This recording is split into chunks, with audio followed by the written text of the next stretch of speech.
Hello and welcome to End Focus, coming to you this week from the Temple of Time. I am your host, Hilka. Joining me as always is my co-host, Rosalie. How are you doing today? I'm okay. I'm dealing with a flu, so if I sound a bit weird, that is why. But otherwise, I'm good.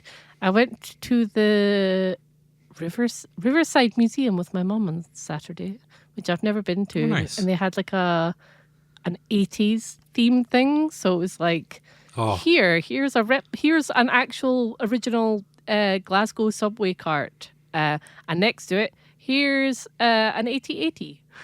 It's like, oh, okay, cool. But it was actually a really cool place. I don't know why I've not been there before. It was more in the west side of Glasgow. And then we went to a really cool food place called, not Thundercats, Thunderdogs. It's like their second one. And I got this giant milkshake that's made of Slaros, and it had like rum in it, and it was incredible. So maybe it was the universe making me be sick afterwards, or as like, oh, here's a good thing and here's a bad thing. I don't know. Probably all the kids running about in the museum, though, actually. How are you?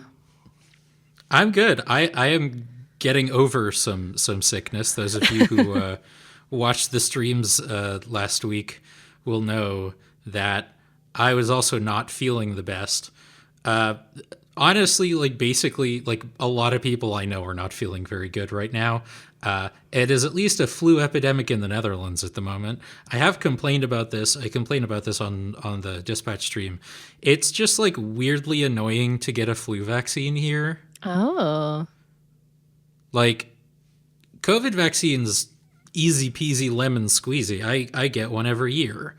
But the flu vaccine, they're weirdly picky about who is and isn't allowed to do it, and you have to go through your GP, and it's a whole thing. And so a lot of people just don't. Yeah, our system's the same. Although it's weird because it's like if you're over a certain age, you automatically get one, and then if you have certain things, that you get one. And 2 years ago, I was like, I have asthma. Am I meant to have the flu jab? And they were like, yeah. Have you ever had one? And I was like, no. And then I've never had a letter ever, and they were meant to send one. So, oopsies. That's what you get for defunding the NHS for many, many years. I know, right? I probably should chase that up, though, actually, because I always get sick and it's not good, and that would probably help. Yeah. Oops. But other than that, I'm actually feeling great. I posted about this on Blue Sky earlier. The first whiff of spring is in the air. It was 10 degrees Celsius today. Ooh. I didn't have to wear my winter coat to do groceries. It was excellent. It's going to be 15 degrees tomorrow. I'm going to open all of my windows. Whoa, I'm jelly. And do laundry. I don't think it's 15 degrees is like summer here. Oh, the pain. In a way, I'm kind of jealous of that because we've had summers here that get to 38 in the past couple of years. Oh my God. And that is an unreasonable temperature for any country to be, let alone the Netherlands, a country that has a reputation for being wet and cold. Yes.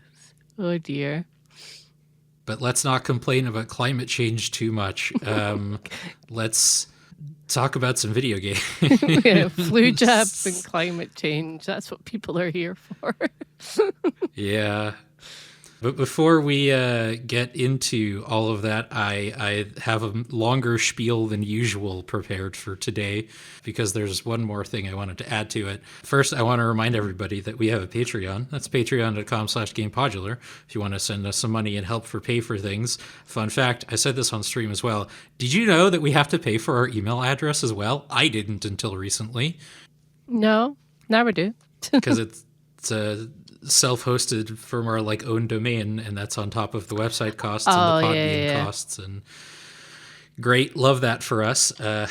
So if you'd like to help alleviate some of that burden, you could send us money on Patreon or at the Ko-fi page as well, both of which would be patreon.com/gamepodular or ko-fi.com/gamepodular. You can listen to our podcasts on YouTube at youtube.com/@gamepodular or your favorite podcast platform of choice. However you choose to listen to us, we appreciate it all the same. And that is actually the thing I wanted to mention. I make it a point to not look at our analytics too much, because I know if I do, it will drive me insane. I will get way too obsessed with numbers. But I did look at our yearly stats, and I just want to say thank you to everybody for listening, because the numbers have been going up pretty consistently since I took over. Yay. And I will take that as a good sign. And I just wanted to say thank you. And it means a lot that people are still listening, and more people are listening than they used to be. And that's just very exciting for us. Yeah. Oh my God. Yeah. You can watch our streams at twitch.tv/gamepodular. I've talked about it a couple times already. And you can watch the VODs at youtube.com/@gamepodular streams highlights. I know I've been saying this a lot. I promise I am working on the Luigi's Mansion highlights. I have 2 more streams that I need to pluck highlights from and then do some more cutting down and stuff. But it's a time-consuming process, and I also have a lot of other things to do. But it's coming. I promise. Yeah, I'm working on it. All right. Now let's talk about some news.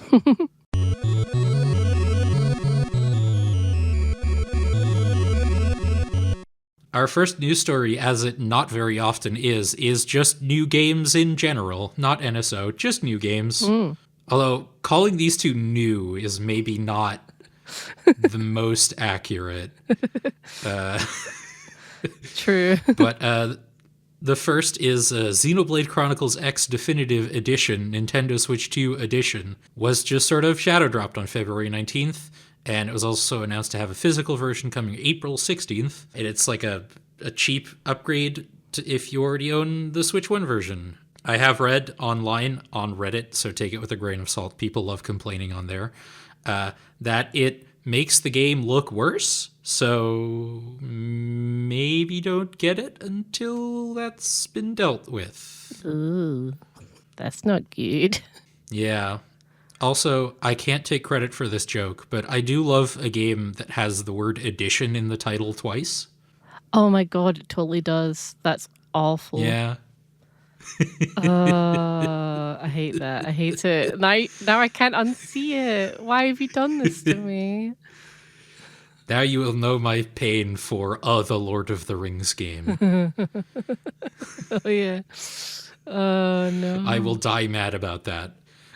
Yeah. Oh God. And the other quote-unquote new games are Pokemon Fire Red and Leaf Green. Games from, 20 years ago? But they're coming to the Nintendo eShop on February 27th, which is Pokemon's 30th anniversary. Notably, not through the Nintendo Switch Online Classic service, but just a one-time payment of $20, 20 euros, or £16.99 pounds. Mm-hmm. Which, okay, that's too much money for games this old. But I prefer this to them being on NSO, to be honest. Yeah. A little sad that they don't seem to have online trading, just LAN trading, from what I've been able to find. But that would also probably be more work. Yeah. Do we know if I mean, I should know this, but if it's compatible with Pokemon Home? I'm going to level with you. I frequently forget Pokemon Home exists. That's fair. So I did not think to check. Because sometimes that is a reason why it's a separate entity, its own thing, rather than being bundled with NSO stuff. But yeah, I'll need to check. But yeah, I wish it was. I feel like under £10 would have been nicer. But then I also realized that there were people that were really annoyed, and I'm like, I bet if it was an NSO game, people would have complained, and then people are complaining it anyway. So We're going to be I mean, people unhappy regardless. But yes, it would have been nicer if it was cheaper. if there's anything I know about gamers on the internet, it's that they love complaining. Yes. And I'm not going to front. Like, we're going to do that in this episode as well. But admittedly about things I think we're right to complain about. Yeah. But like, yeah, you can literally never please everyone. Yeah. I mean, I do wonder why Nintendo, we've talked about before that like they didn't have an ability where people could pay for NSO for the libraries, or they could buy the games singly, because that could have like pleased both. But then there would have been less incentive for people to subscribe, maybe. But I think you just answered your own question there. Yes, okay. But yeah. Yeah. I actually like if while as much as I loved like Virtual Console on the Wii and then like on the 3DS, if someone was like showing me, do you want all these libraries for a monthly fee or buy these games on their own, I think I would still prefer like the Nintendo Switch Online thing, because it's just easier. But I know it's... In general, I'm inclined to agree with you, but it does also come with this downside of... ownership. Ownership, exactly. Yeah. And, digital ownership is not ownership in general. We all know this. Yeah. But, we have covered a story last year where they just removed some football game from NSO. Like, it's not on there anymore.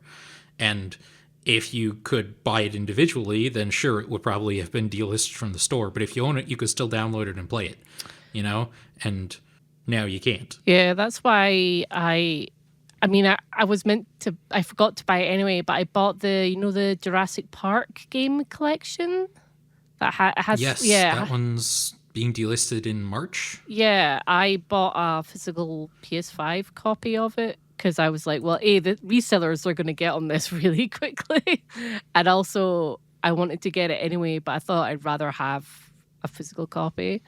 And I'm glad I did, because, yes, I don't want to look at the prices probably aren't at that high right now, but they're not going to be, lunch prices. Yeah, and it is March 31st, so you still have a little bit of time to pick up a copy if you haven't already.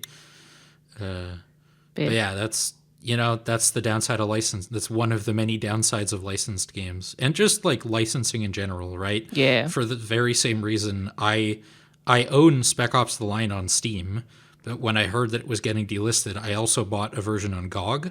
Oh yeah. Because that way you can download a DRM free version and like share it with people who don't own it. Mm-hmm.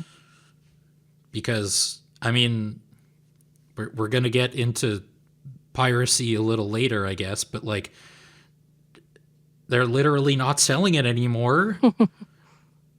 So it's basically a victimless crime, right? Like, you're not denying them. And I promise not to get into this too much because we are going to talk about it later. But I do very much take umbrage with the idea that like piracy costs companies money, because I didn't make money and money was removed from my pockets are two very different things. Mm-hmm.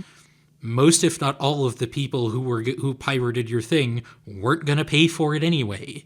Like, I didn't make as much money as I was expecting does not mean that you lost money.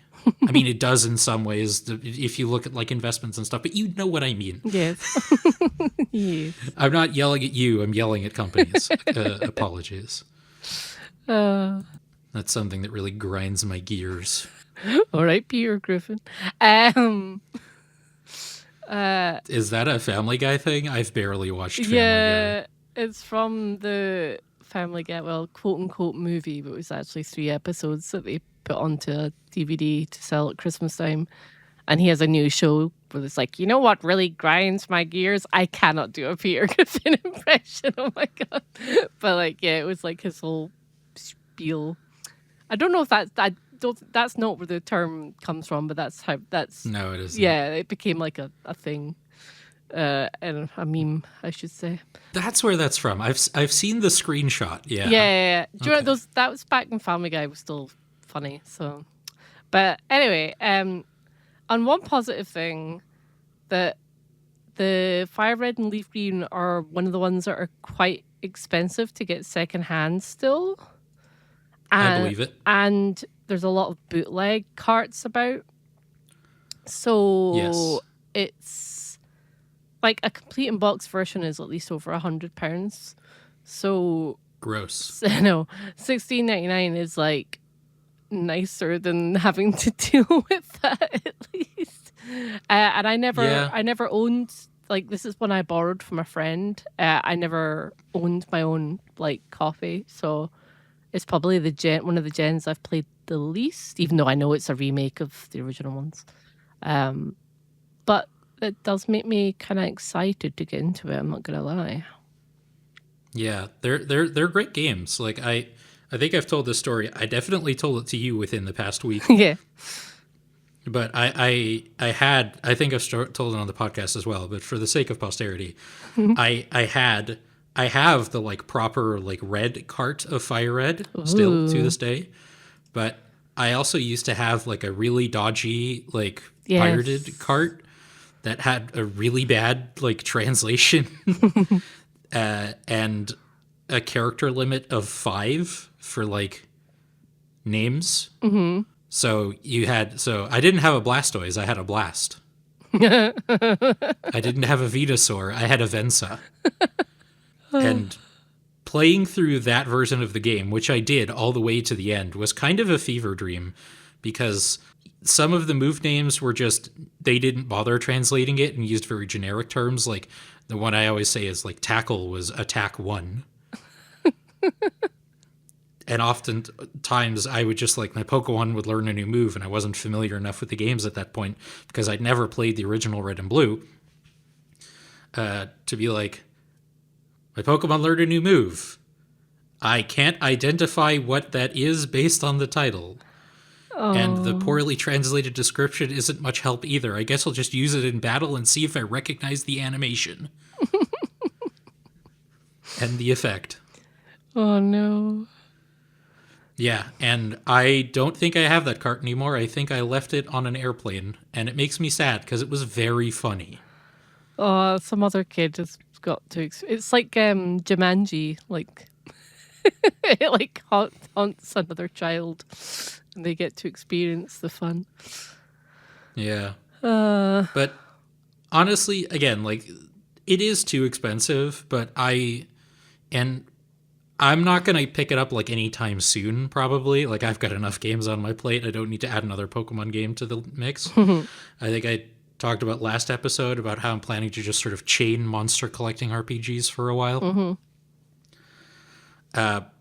But just the ability to play it on a Switch 2 and not have to play it on, like, honestly, like a kind of uncomfortable to hold at this point handheld console or emulated on a PC, like the ability to play it on Switch, it's probably worth the money. Probably not worth $20, but it's worth paying for sure. And that's, I think, how a lot of people look at it. Yeah, exactly. Time for more complaining. It's what we do best. Yeah. So, add a thing to your bingo sheet. Nintendo got into some legal shenanigans the past couple of weeks. Mm-hmm. The first one of which is a DMCA takedown notice to GitHub, telling them to take down the repositories for a variety of Nintendo Switch emulators. We covered 2 years ago that they went after Yuzu and Citron? No, yes, Yuzu and another one. I didn't write that down. And most of these are like forks of Yuzu. Mm-hmm. And GitHub, like, what are they going to say? No? Like, the websites for Citron and Mellow NX also seem to have gone down. I did check yesterday as well. I tried to open them. They were not functional. Eden, which is another one of the many emulators, it was a list of like 12, seems to be intent on fighting the DMCA takedown notice. They said that their source code is unaffected and hosted elsewhere because it only went after the GitHub repository, and what they have on GitHub is not infringing on any laws or GitHub's terms of service. They want Eden to continue for the purpose of preservation, which is a valuable and noble goal.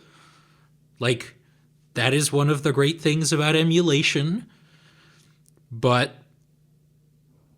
they very conveniently didn't talk about that a lot of people use emulators for piracy, which I think they kind of have to, but that is the part that gets them in trouble, you know? Like, I don't want people to get the wrong idea here, right? Like, we're in general pro piracy and pro game preservation here, and I'm not an expert on the situation. Hashtag not legal advice, but I will be very interested to see if this fight actually goes anywhere, because based on the part of the DMCA notice that I read, which was quoted in articles that I read in preparation for writing on this story, is that Nintendo's specific argument is that Switch games use a proprietary cryptographic key technology to prevent them from being copied, and emulation circumvents that protection, thereby providing unlawful access to works protected under the DMCA. Again, I'm not an expert, but that reasoning sounds pretty logical to me. And let's also not forget that fighting something like this is incredibly risky.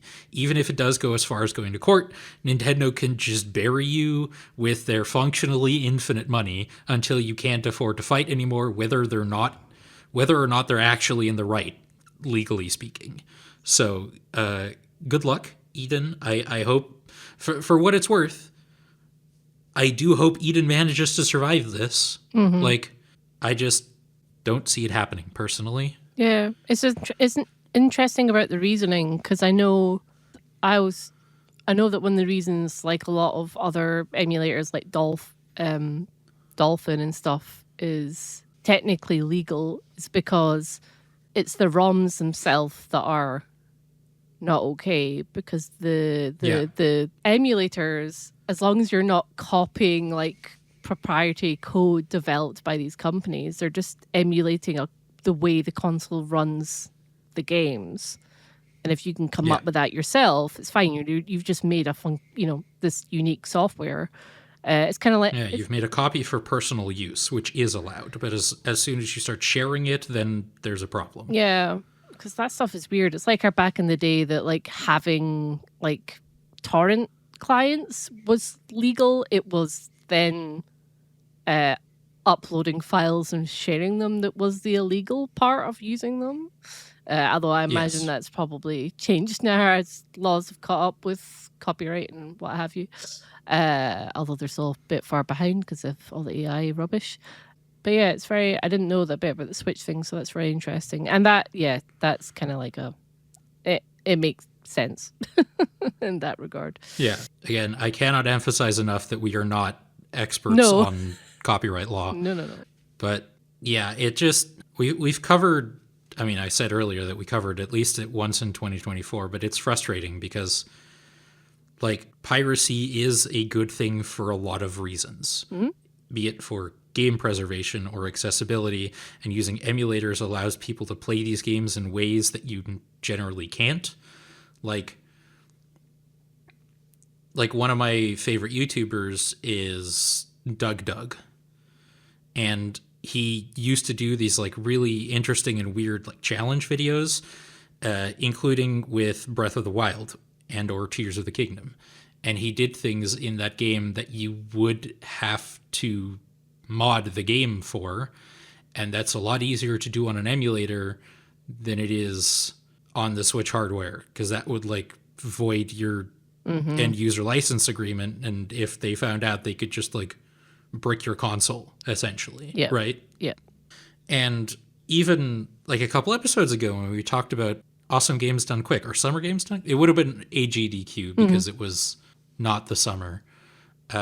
The run of Pokemon Platinum, I've already forgotten, whatever Pokemon game it was, had to be done on an emulator because it used a hacked version of the ROM that added a bunch of like quality of life improvements, you know?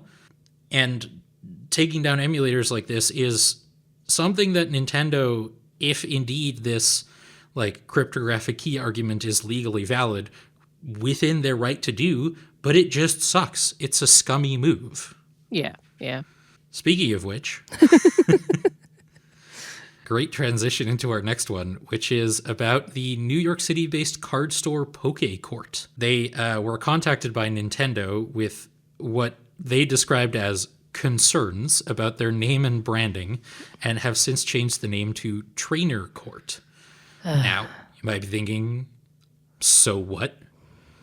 Yeah, again, they have to like defend their trademarks or they get genericized. We've talked about this whole thing before. But the biggest problem here is timing, because there's a good chance Nintendo would have never found out about them were it not for the fact that they were robbed at gunpoint in January. And a large groundswell of support for the store happened online, and it came to a lot of people's, presumably also Nintendo's, attention that way. Yeah. Way to kick them when they're down. Yeah. And, like, they did wait a couple weeks, I suppose. But, like, that's, like, the least you can do. I know. You know? You could have sent them stock, let them be a partner so they can sell merch to make you money. Yeah. Or, like, talked about them, or, I don't know, anything nice. Nicer than what he did. Because how many little independently owned card shops are there that have Pokemon in the name? Like hundreds, thousands. Like, I assume so, yeah. Yeah. So silly. And, like, also, I will say, I did read the statement of the store now called Trainer Court. And the way they described it, although we didn't actually see like the text of the contact, I used the word concern there in quotes because that's what they said. Like there was no cease and desist or DMCA takedown notice. The way it read to me was, hey, sorry, you can't actually name your store that. We do own the copyright. You got to change that. Like it didn't sound like super bringing down the hammer in the way that Nintendo has done in the past. And we are not here to lick Nintendo's boots as we've done, as you may have noticed over the past 27 minutes. But I will give them credit if that is indeed what happened, that they didn't do it in the worst way possible, which is a low bar, I will admit. But I will give them credit for that, I suppose. Yeah, I imagine, like, PokeCourt, they might have that actual, like, name, like, patented, I can't even say that word today. They might have that, like, in their bank to use for, like, marketing or a shop or a pop-up kind of thing in the future. So I can kind of see it from that perspective if that was the case, or as like a thing in a game or something, because in that case in the future if people were Googling it, they want people to be led to whatever they're promoting and not a random Pokemon card shop. Yeah, so that makes sense, but also it sucks. Not fun. Yeah, it's just again, like with the emulator thing, it's like it makes sense that they would do it, but it just makes them look bad. Yes. Right?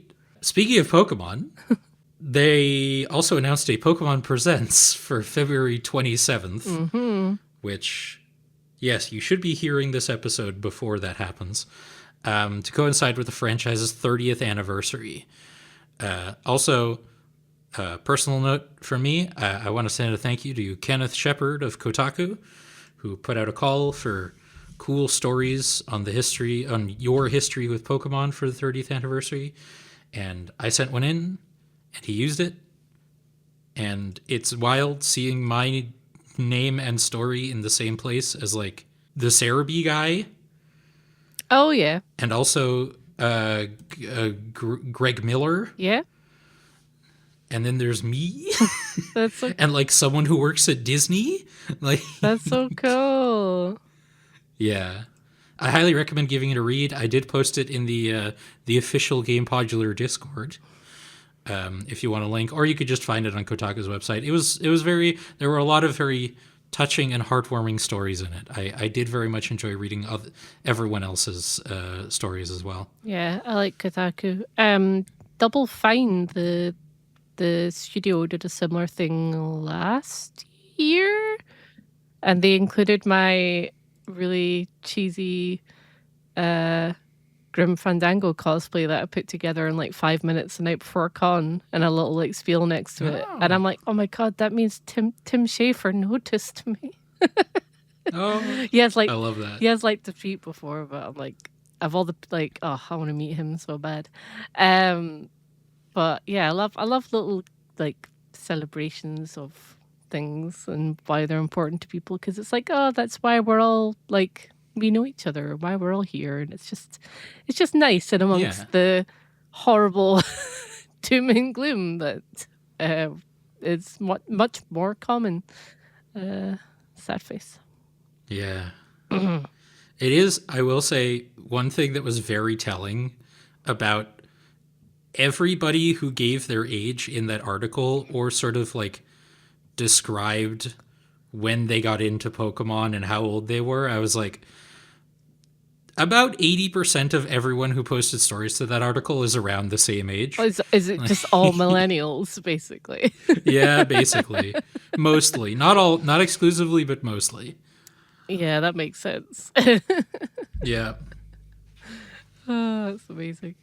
And speaking of celebrations, we are also planning to celebrate it with a special Pokemon Snap live stream on our Twitch channel, twitch.tv/GamePodular, on the 8th of March.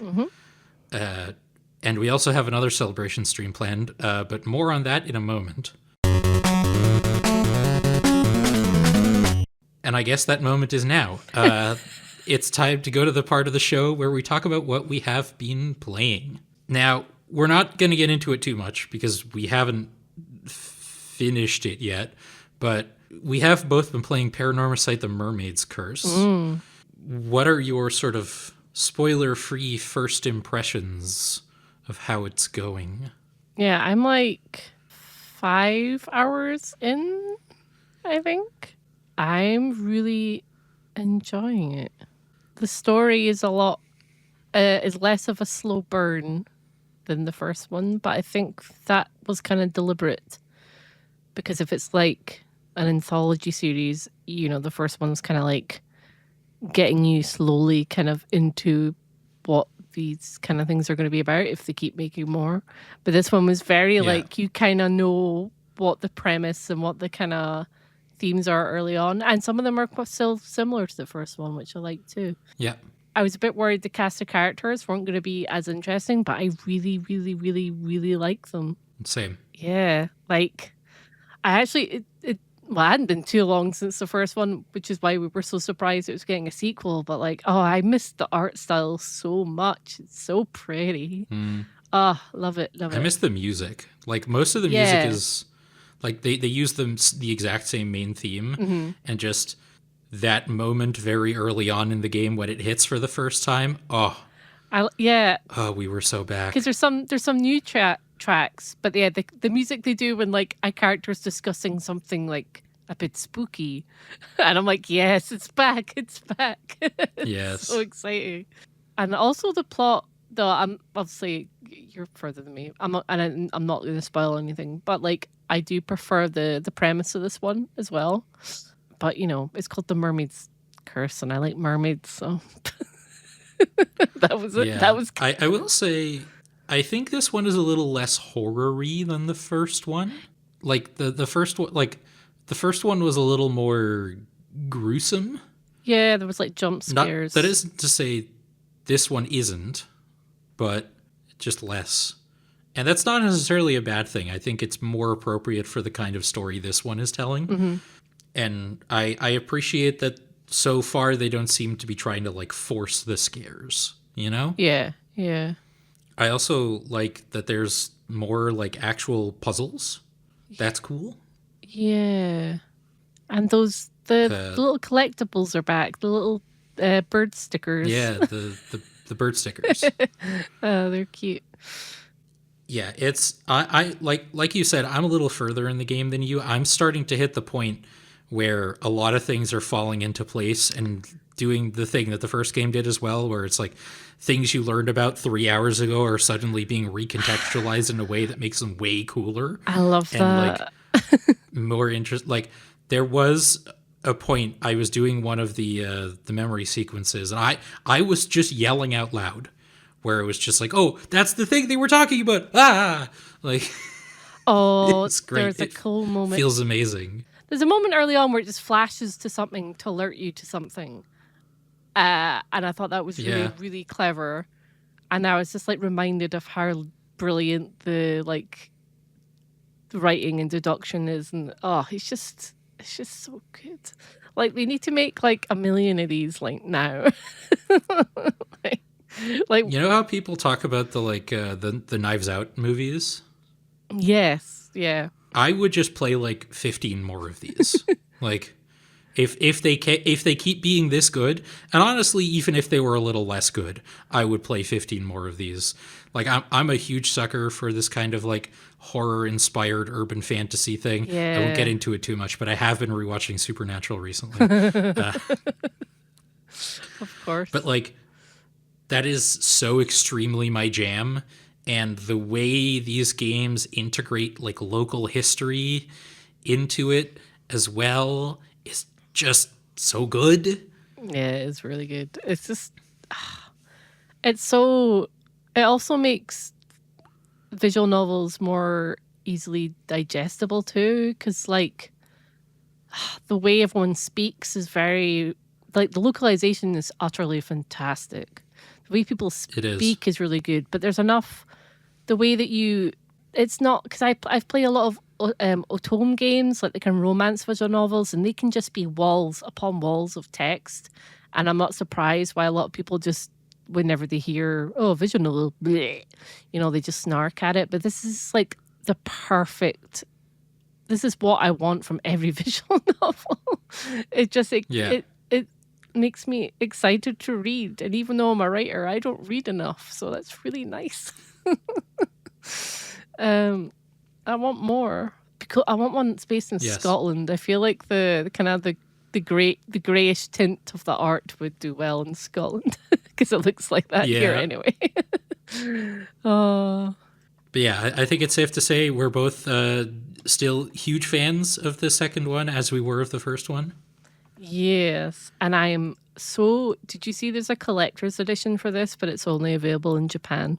You did send me that. Yeah, Yeah. I'm so gutted because it comes with like I think it's a soundtrack and like real life mystery like files and documents as if the thing is like Oh, real. the dream. I'm like really tempted to try and import it, but I don't know how much it's gonna be. Oh dear. A lot. Yeah, no, it I will assume. be. Yeah. But it'd be so worth it. So look forward to a more in-depth review in a future episode once we have both finished it. But we're both very positive about it so far. Yeah.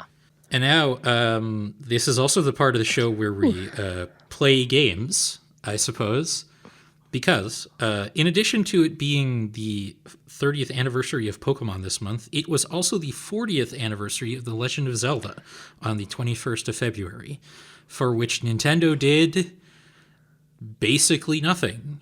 Yeah. Like they announced a statue. Did they?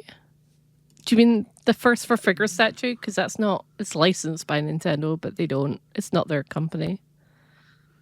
Yeah, that's how like far down the bottom of the barrel I'm scraping here, right? Like Yeah, no, it was It's- nothing basically, and I don't. like maybe some more news about the movie would have been nice. I thought it was going to be either the first full movie trailer because we've only had like that teaser thing, Yeah. or that event, that bloody Wind Waker HD Twilight Princess HD collection that seems like a very, very obvious thing considering you have the games, you just need to put them on a Switch 2 cart or whatever.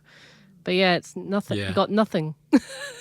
So in order to fill in the gap that Nintendo left wide open, we are going to be playing a little Legend of Zelda quiz that my co-host has written, and I will be taking as someone who has not played a huge number of the Legend of Zelda games. This should be very interesting. It should be very easy for you, I think. I wrote it in my flu-ridden haze. Luckily, it's coherent. I've checked, but I think you'll get most, if not all of it.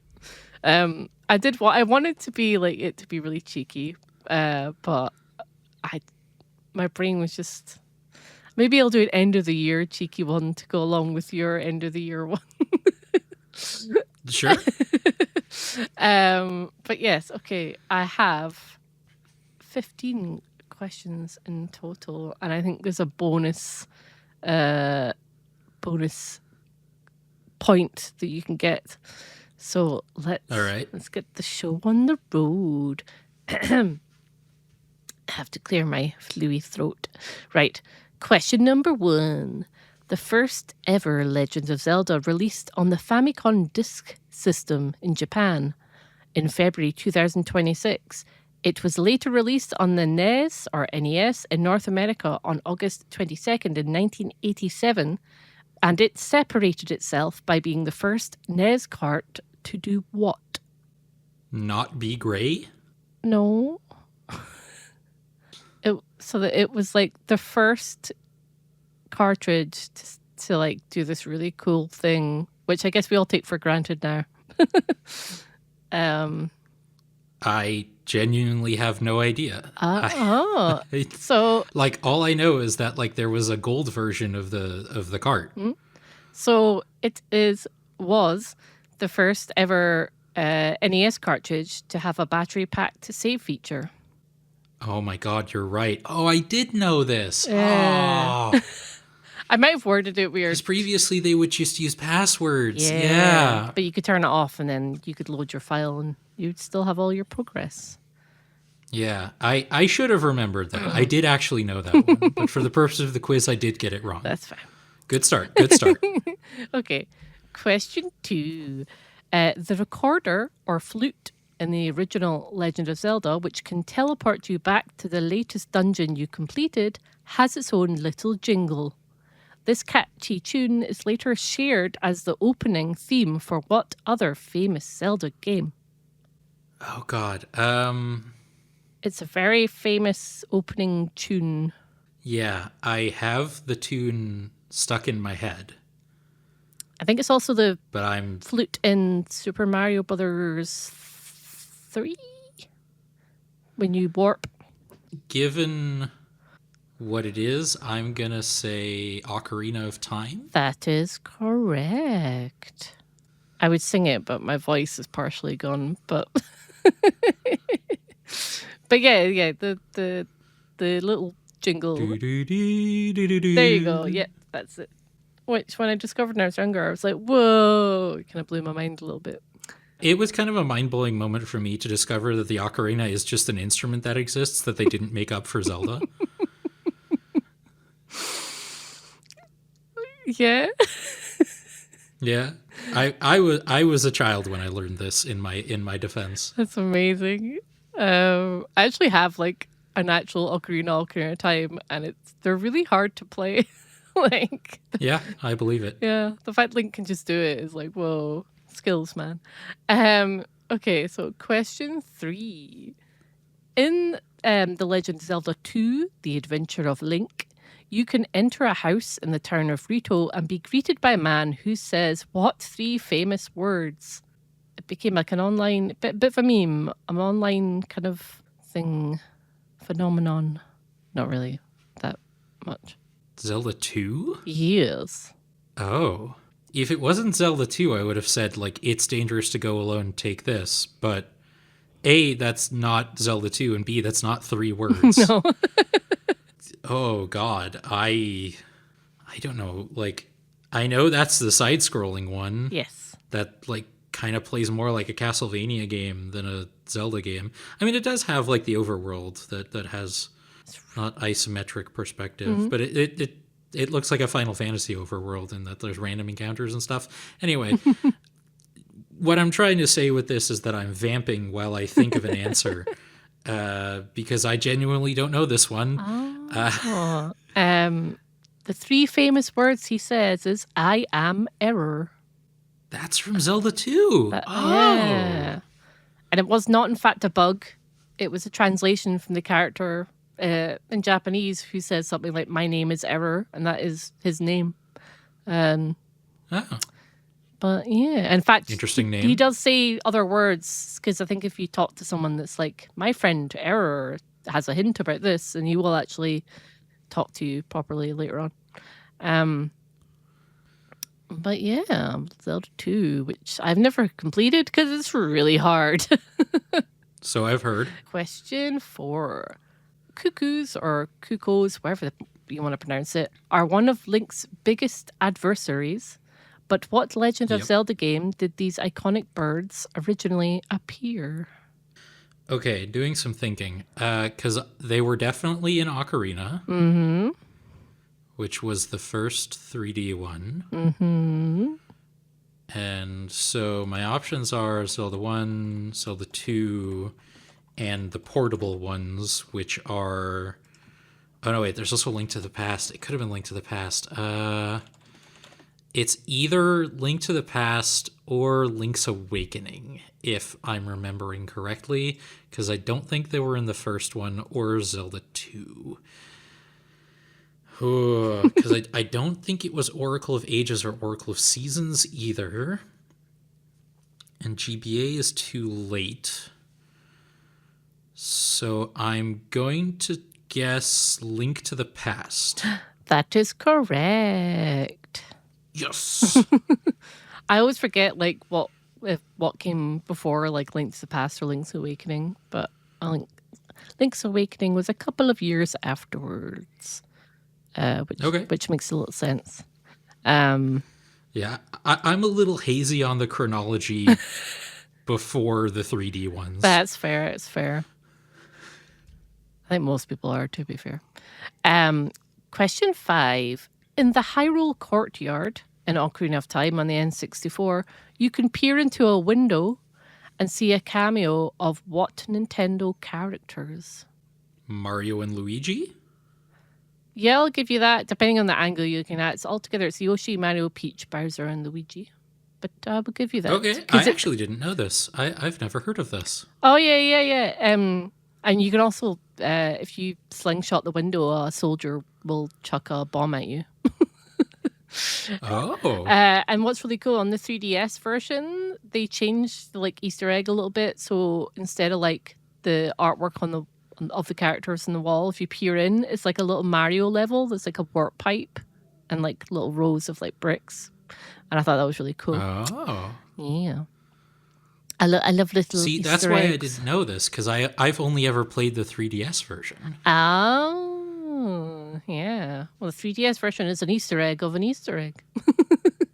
Yeah. My favorite thing in games. Talking of Easter eggs, question 6. Its sequel, Majora's Mask, also has a Nintendo cameo of its own. The Happy Mask Salesman has a mask of a familiar Nintendo character. Who is it?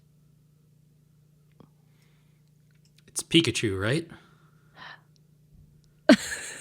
No.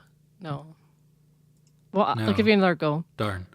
There is a mask of, oh my god, what's the character called? The Keto mask, which is yellow and has ears. But it's... Yeah, that's probably the one I was thinking of. Majora's Mask, also one I haven't really played. So it would be another Nintendo character who already existed in the Nintendo 64 era. Mm-hmm. So, and I'm just visualizing the general shape these masks have to be. It wouldn't be Samus. There's part of me that's thinking it's one of the characters from Star Fox. Because that would sort of make visual sense for how these masks can look. Oh, yeah. Captain Falcon would be a weird one. I don't think it's anyone from Mario or Donkey Kong or Yoshi or something. I don't think if it was gonna be a Pokemon, it was gonna be Pikachu. So I don't think it's any of the Pokemon. what else already existed at that point. I mean, most of them. It wouldn't have been anyone from Kirby, I think. I'm also like silently going through the roster of just the original Smash Bros. To like make connections. I'm going to guess Star Fox. The correct answer is Mario. Just straight up Mario? Yep, he's got a Mario mask on his back. I did not know that because, again, I haven't really played Majora's Mask. That's fine. It's in the... Yeah. I mean, Majora's Mask is probably like the nichest one that most people haven't played. But when you do play it, you'll be like, oh, look, it's Mario on its back. So I'm going to like shove my glasses straight through my forehead here. How are we counting Link's crossbow training as far as niche Zelda games that nobody has played? That's probably the most niche. I do own that, like a physical copy of that, because reasons. Yeah. I think the non-mainline games are good. I mean, there's some ones I mentioned later which are probably far more bizarre and niche, and even I don't own copies of them, but hey. Yeah. To be fair, I only know that game exists because I own that Hyrule Historia book. Oh, yeah. And it was like not in the timeline. They were just yeah, whatever, man. It's just a side game. It doesn't count. I was going to say a cool factoid. It's only cool for me, but you can only get a copy of Link's crossbow training in like a cardboard sleeve in America, but the PAL copy comes in a nice box. So if anyone's listening who's based in America and wants like a nicer copy on their shelf, you can get like a imported European one for like really cheap, and you'll actually get a nice box for it. Okay, so we're on to question 7. In Link's Awakening on the Game Boy and Game Boy Color, there's a side quest where you have a trade sequence of items. I'm going to name you a series of items. You have to tell me which one is not one featured in the game. Okay. So, you have A Yoshi doll, B, dog food, C, a bottle, and D, a ribbon. So which one is not one that you trade in Link's Awakening? Okay, so I know Link's Awakening. I've played a good chunk of Link's Awakening, the Switch version, admittedly. Okay. So it was Yoshi doll, dog food, bottle, ribbon? Yes. I'm fairly, like, it sounds weird to say this, but I'm fairly confident Yoshi doll is actually in the game. Because I know there's a couple of Easter eggs, and I think the Yoshi doll is one of them. Also, that seems like way too obvious of a pick for this to be a quiz question. I think the bottle is a valuable enough item in Zelda games that I could see it being like the end of the trade chain. That it's like you finish the side quest and the bottle is a reward. I do have vague memories of both dog food and ribbon in that game, so one of them's probably wrong. It's been a couple of years since I played it. I'm going to guess dog food. Oh, you were close. Was it ribbon? No, it was a bottle. Bottle is not Really? one of the training items. Dog food is bizarrely one of the items. You're right about the Yoshi doll, though. I think that's the first one actually that you get, because you have to get to a certain point in the sequence to actually like progress in the main game anyway, and then you don't have to do the rest if you don't want to. I remember that part. Yeah. Okay, so question 8. This one's a bit cheeky because you're only going to get it if you're familiar with any, like the manga in any shape or form, and there's multiple different adaptions in manga form. I've read a couple of them. Okay, then you might get this because, like, when they first started getting adapted, this was like a thing that like me and my friends were like, oh my God. But okay, here we go. There is a legendary Legend of Manga series written and drawn by a female duo who go by the name Akira Himikawa. In the Ocarina of Time manga adaptation, they add an emotional backstory to a character which Kid Link buys in a cage in the Hyrule Market. This character later turns out to be a well-known temple boss. Can you name me that boss? Okay. A temple boss in Ocarina of Time. Yeah. So he finds the boss in like a little cage in the market and he buys it, and then that ends up being the boss of a temple. Okay. I will give you, if you give me just the temple, I will give you that too. My options are King Dodongo, which I think would be a little big for a cage in the market. Goma is like some sort of spider thing. I can imagine like a small version of Goma, sure. I don't remember what the boss of the water temple is. What's it called? Bridane? The weird electric thing? I believe you. But given that it is a water temple, unless you're using cage as a sort of generic term, I think it would be, jar or bowl, not cage. So I should say I said temple, so I'm more meaning the actual dungeons that are named temples, so like Forest Temple, etc. Goma's the boss of not the boss of the Forest Temple. Goma's the boss of the Great Deku Tree. Yeah. So you're normally considered like the first three like dungeons, and then so it's just... Oh God. I am now realizing that I don't remember any of the bosses from the temples. That's fine. They're not as memorable. Well... No. Some of them. There's... One of the bosses is like the witches, right? The dual witches? Nova? Yes. Ganondorf's mummies. Or grandmothers, I think, technically. I'm going to take a shot in the dark and say Forest Temple.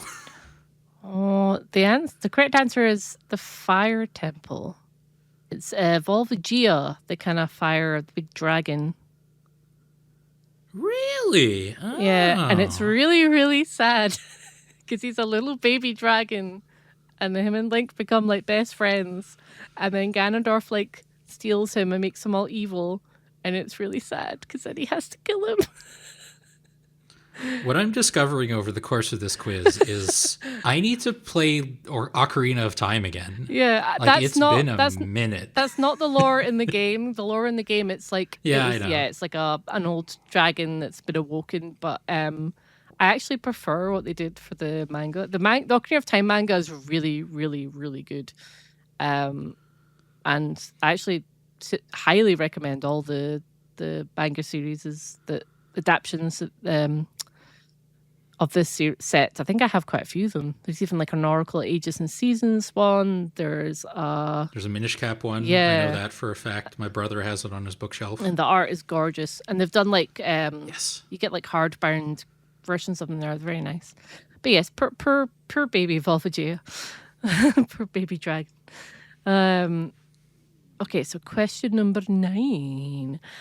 When Legend of Zelda Breath of the Wild launched on the Nintendo Switch in 2017, it also launched on the Wii U, which is actually the version that I first played. Can you name me another example of this kind of dual launch for a mainline game happening in the Zelda series, and what game and platform was it happening on? So there was another instance where a mainline game was released on 2 platforms at the same time, basically. Yes. The only other one I can think of is Twilight Princess on the Wii and GameCube. Yeah, that is correct. And for a bonus point, can you tell me the major way in which the 2 versions differ? Of Twilight Princess? Yes. The GameCube one doesn't have motion controls, and therefore it has better camera controls, I think. Yes. No, wait, the camera controls thing is a Skyward Sword one. But yeah, the GameCube one doesn't have motion controls. Yeah, it's not the major the biggest difference that I was thinking of, but I could technically give you that. The GameCube one is a lot more expensive secondhand. That's also true, which is really annoying because I don't own it. No, I'll give you that, even though it's not the one I was looking for. I was thinking the fact they're mirrored. Are they really? Oh, you have told me this. Oh my god. Yeah, because so Link normally has a sword in a different hand, and they wanted, because it was like motion controls, they're like, oh no, people usually play in their dominant in their right hand. So they changed it, and then for coding, it made much more sense. It was much easier for them just to mirror the game entirely rather than recode anything. Yeah, makes sense. So if you see Art of Midna, and like, because there's her mask like covers a different eye, that's because it's probably you're looking at either the GameCube or the Wii version. I think for the That's very cool. Wii U one, they actually just remastered the GameCube one, I believe. I don't know, because when I bought it, I traded mine in and I just got it for the Amiibo. But it does kind of make sense, right? Yes. The Wii U was not really much of a motion controls console. Yeah, it does. And people prefer the GameCube version. I mean, the GameCube was ahead of its time. I would need to look into exactly why they prefer them. But I imagine the controls probably have something to do with it. But yes, no, I'll give you that, because you were right for a different reason. So I'll give you a bonus point. That's fair.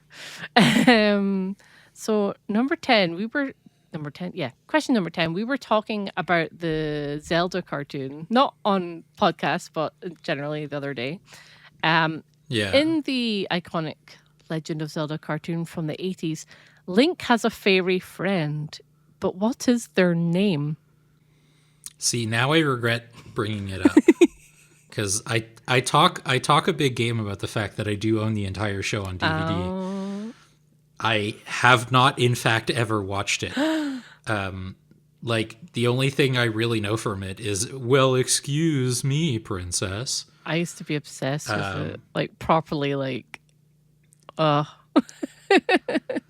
Link has a love heart patterned boxers in it. There's another factoid for you. Wow. Yeah, so it wouldn't be Navi, because that would be too obvious. It could be. It could be, yeah.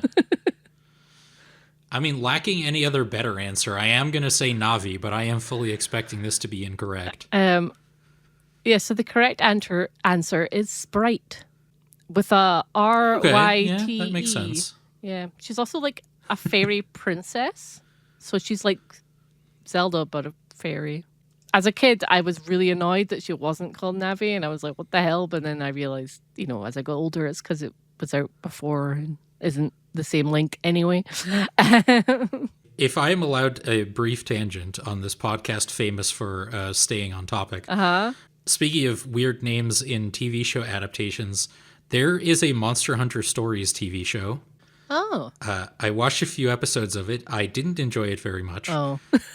A, it was very annoying. And B, the main character's monster companion, which is a Rathalos, because it's always a Rathalos in all three of these games, they kept calling it Leolius. Oh. But, like, it's clearly a Rathalos. It's the mascot of the game series. Why did you rename it? Anyway, that bothers me to this day. I watched this, like 7 years ago at this point? Is it like tailored for kids kind of thing? I mean, I think so. Yeah. Because I'm surprised they haven't done like a fully fledged anime series for that yet. They've done a live action movie that's terrible, but they won't do like a full anime series. I've watched it more than once. Of course, I wouldn't expect any different. Hey, look, I take a lot of heat for this. I love watching terrible movies. Oh, I get a lot of enjoyment out of it. There are parts of that Monster Hunter movie that are actually pretty good. They don't involve the story generally or most of the acting, but there were some cool scenes in it, and the monsters are very accurate and well represented. I believe you. But I love watching terrible movies sometimes. I watch one of my favorite I've watched good movies too. I went to see Hamnet in theaters. That's a I great want to see movie. that so bad. It's excellent. It deserves all of the Oscar nominations it got. But I also watched Abraham Lincoln Vampire Hunter this year. Oh dear. Oh dear. See my previous statements regarding enjoying urban fantasy stories with horror inspiration and history integration. Anyway, sorry, we were quizzing about Zelda. Okay, so question 11. Tingle is the camp 30-something-year-old man who travels by balloon and sells you maps in Majora's Mask. But did you know he has games of his very own besides his Majora's Mask and Wind Waker appearances? Can you tell me how many games Tingle has in total? Okay, so what are we classifying as a game here? Because I know he has a DS game called Tingle's Rosy Rupee Land. Mm-hmm. There's also a Tingle-themed love meter on that was downloadable on the 3DS or something. Are we considering that a game? Yes. Okay. Then I think my answer is 3, because there was Rosy Rupee Land, and then there was another one that I forget the title of, and then there's the love meter, and I can't think of any others. So I'm going to say 3. You were very close. There's 4 altogether. Oh, is there one I forgot Yeah, about? so all the ones you got were right. The sequel to the Rosy Rupee Land is a Japan only. It never got localized over here. Yeah. But there's also Tingle's Balloon Fight DS, which is a Tingle reskin of Balloon Fight, which got a physical release in Japan. Okay. Yeah, very random. You can... that is very random, yeah. It's not even that, rare. I need to do more research, but it might have been a Club Nintendo thing, because they actually had, games that you could get with the point system for a while in Japan. But it's on my list of, because I want to have a full physical Zelda game collection one day, and it's on my list of things that I will have to buy at some point. But I like Balloon Fight, so it's not the end of the world. Here's a Tingle fun fact for you. He is also in the Minish Cap, which is the Zelda game I know the best, where he introduces... well, he doesn't introduce it, but he is a main component of the Kinstone fusion mechanic. Oh, yeah. And it also includes that he has relatives that are different colors. Yes. Whose names I forget. There's a little bit of that in Wind Waker, which you might get to experience later on. More on that later. Question number 12. The CDI Zelda games are pretty notorious for being for their hard gameplay, their bizarre animated cutscenes, and their eye-watering second-hand market prices. Can you guess how much a complete in-box, long-boxed copy of Link: The Faces of Evil sold for in Great British pounds, because I'm from Scotland, on eBay just earlier this month on the 9th of February? If you give me if you're close, then I'll give you the point. See, I know all the the memes from the CDI games. Mm-hmm. My boy and dinner and all of those. I've watched a lot of YouTube poops in my time. But my guess for this is I'm going to say 275 pounds. I'll give you one hint. It's higher. That's what I was afraid you were going to say. I mean, the CDI is also a console that is not very common, and so the games for it probably also wouldn't be. This is also a long boxed copy, so the box is I'd say nicer than the typical like jewel case for games. Yeah. I'm going to say 500 pounds. Joe, I will give you that, but it was £414.69. Yucky. And I'm crying because I'm never going to own any of those games in my collection. Because why? It's like more than a Switch 2, which is kind of hilarious. But less than that Pokemon Lego set with the 3 evolved starters. That's true. That's Taps very the temple. true. Okay, question number 13. Link's Awakening is inspired by what famous 90s TV show? Twin Peaks. Yes, that is correct. Which is so random. But apparently it was like in those Iwata Asks like blog posts, and they were saying that they wanted all the NPCs to be like really suspicious and weird, and I'm like, yeah, okay, fair enough. I can see that. I mean, I can think of way worse people to be inspired by than David Lynch. Like, right? Well, no, yeah. I mean, I love Twin Peaks, so Yeah. and like growing up, my mum's flat was just covered in like Blue Velvet posters and like Twin Peaks stuff everywhere. So like it's ingrained into me. Question number 14. The last major Zelda anniversary, its like 35th anniversary, was back in 2021. To celebrate, I mean, Nintendo didn't do that much back then, but they did release something. A little device. Can you tell me what that device was? Oh, yeah. The Game & Watch, right? Yeah. It was a Zelda Game & Watch thing? That is correct. Yeah, it's actually really cute because you can play Zelda 1 and 2 and Link's Awakening on it. And a little Game & Watch minigame thing. And it's like an alarm clock as well. Yeah. And it's still in stock. Yeah. Weirdly, for like 40 quid. It's kind of cute. I like it. Does that have to go into your physical Zelda games collection? Well, I already own it. So yeah, that's fine. Oh, nice. Okay. It's like, it's worth the money, like, for what it is. It's really neat. And also, like, when you turn it on, there's like a little glowing Triforce in the bottom of the back. And it comes with like a little display stand. I dig it. I dig it. That does sound cute. I actually have an Unreal Game & Watch, like one of the Mario ones. My mom gave me because she had it back in the 80s. But I need to get new batteries for it. I don't have the Zelda one. Can I tell you another tangent story? Mm-hmm. So my mom is like, speaking of moms and video games, my mom is like, she plays the occasional video game. Her current like thing she's played for a long time is like hidden object games. Oh, yes. But the school that she went to was one of the first places in the country at the time to get a computer. And this was back when computers took up the entire room. And so she's familiar with like punch card computers. Is how she started learning them. Yeah. And so she also was familiar with computers growing up. Of course, they look very differently now.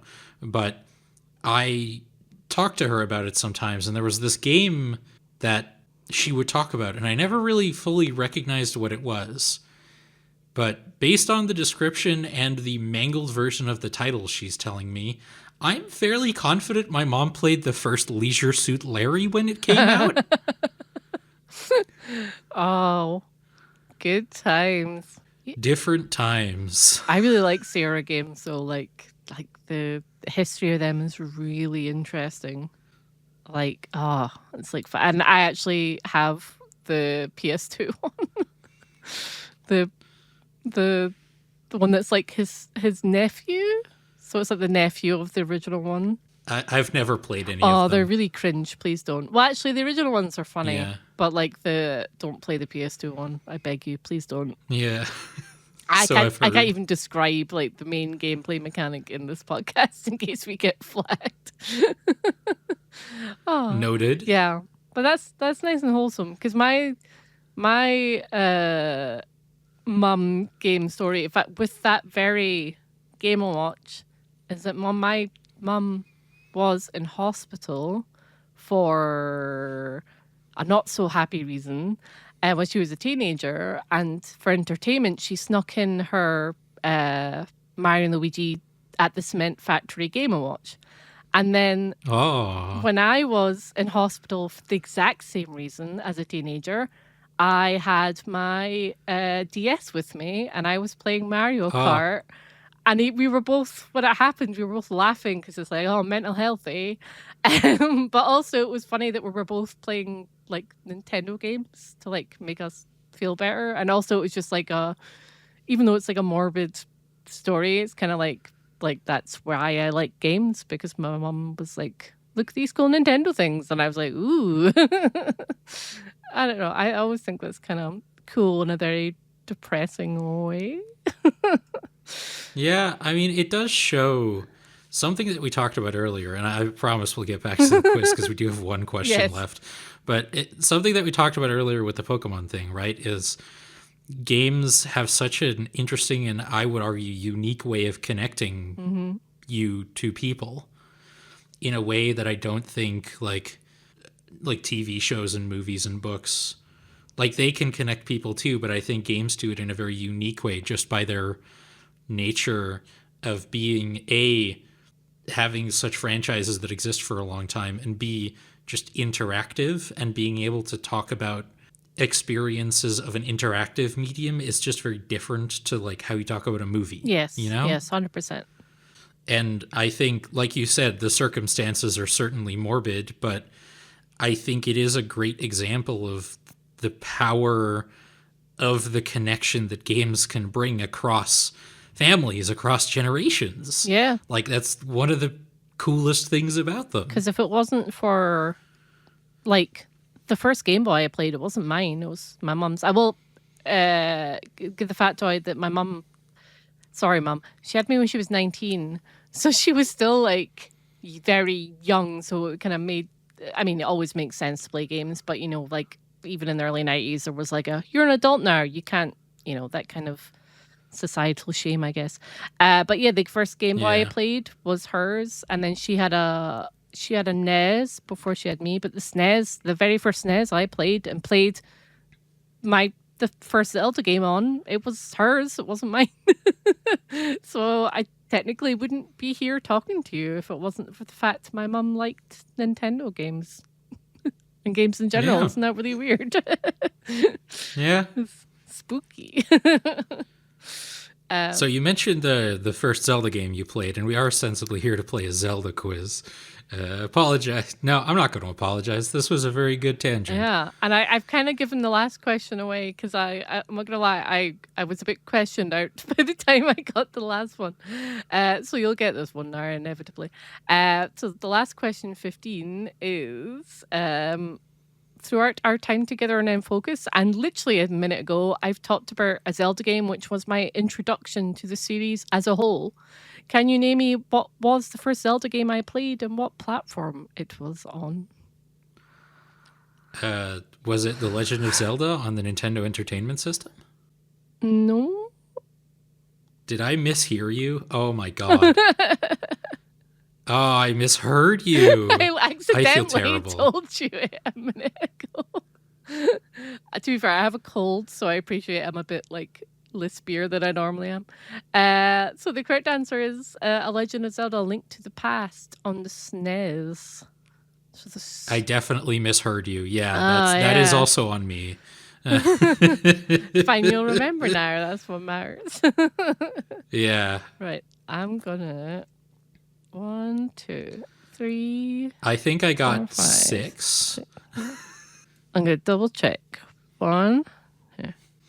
So, including the bonus point, you got 8 out of 15. Which, Okay, considering, that's I did over 50%. Yeah, and I could have put in Minish Cat questions in there, which would have been fairer, but I didn't. So I think that's fair. Yeah. The one Zelda game I know really well. To be fair, I kind of like when we don't know the answers because it's like a little we learn at the same time.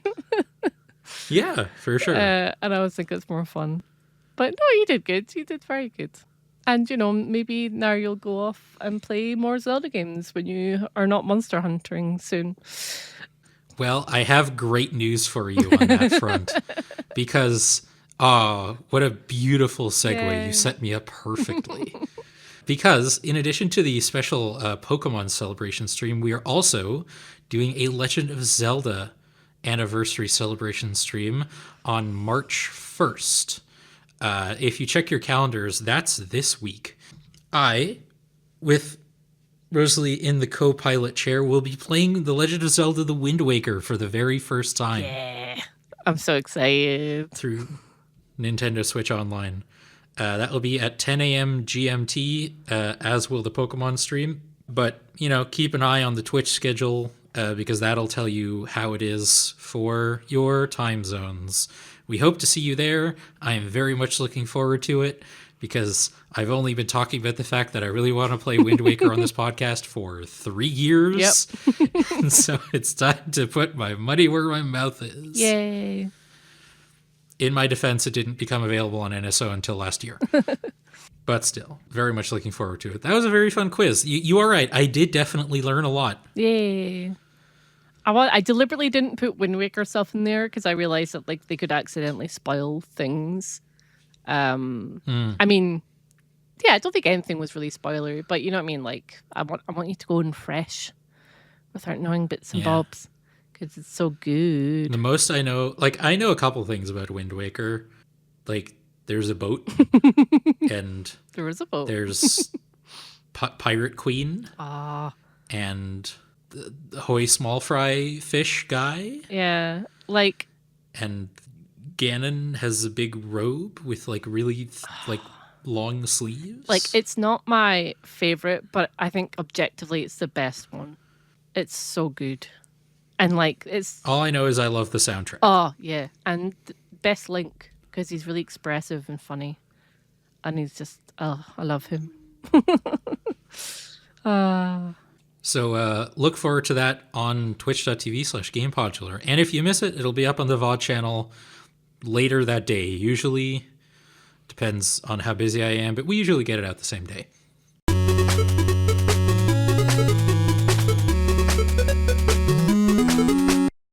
All right, that's going to take us to the part of the show where we talk about what we're going to be playing. I don't think it'll be particular surprise for either of us. Though I will, for me, say I am planning on finishing Paranormasight, but I also think I'm getting pretty close to the end of Castlevania Order of Ecclesia. Ooh. A game that I have talked about on the show before that I could never beat when I was younger because there was this gosh darn crab boss that I just couldn't beat. Fun fact, there was a special way you have to beat the crab boss that I didn't know existed, and so I have done it, and now I am a lot further into the game. So yeah, Paranormasight and maybe Castlevania as well. We'll see. It depends on how big Dracula's castle is. Yeah, it's finishing Paranormasight for me as well. Oh, also, I guess I totally forgot this. By the time of the next recording, I'll also be playing Pokemon Pokopia. Which I'm really excited about. Because the more I've read of it, the more people are saying it's like Dragon Quest Builders and a bit of Viva Pinata. And I'm like, I love both those games, so I'm here for it. Apparently the online stuff is really clever too, so I am officially hyped. So even though it's a game key card, which is annoying me, but yeah, so Pokemon times, and for the 30th anniversary, so be even more into the Pokemon kind of mood and mindset. Be good. Yeah. And we'll also probably cover the Pokemon Presents on the next episode, so we'll be even more in the Pokemon mood. Yeah. And then after that, we're going to talk about a horror game about mermaid curses. Pokemon, horror games, basically the same thing. Man, they need to make a horror Pokemon game now.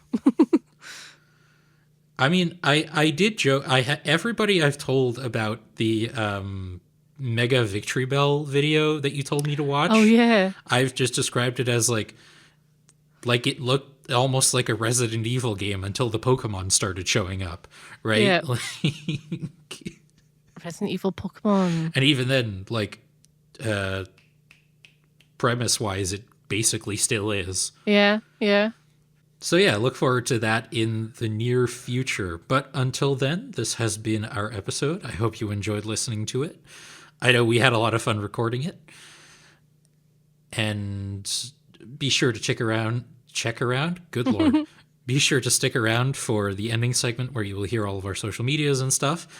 But until then, take good care of yourselves, and we will talk to you later. Bye-bye. Bye.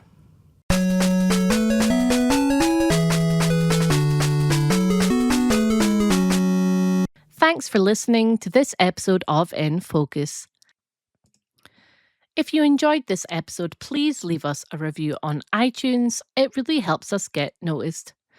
Also, please tell your friends if you think they'd be interested. Word of mouth really helps too.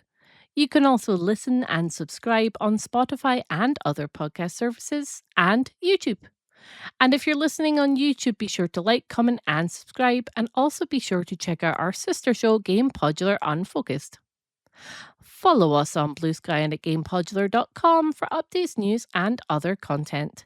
Links to all of our socials, including our Discord, Mastodon, and Blue Sky, may be found at our Linktree. If you'd like to support our shows, you can buy us a coffee or become a Game Podular patron. The details for both are on our website. Thanks. This episode was edited by Hilka, and you can follow him at gear12turbo.bluesky.social on Blue Sky. And he was joined today by me, Rosalie, who you can find at littlerecordgirl.bluesky.social on Blue Sky. Have a good one.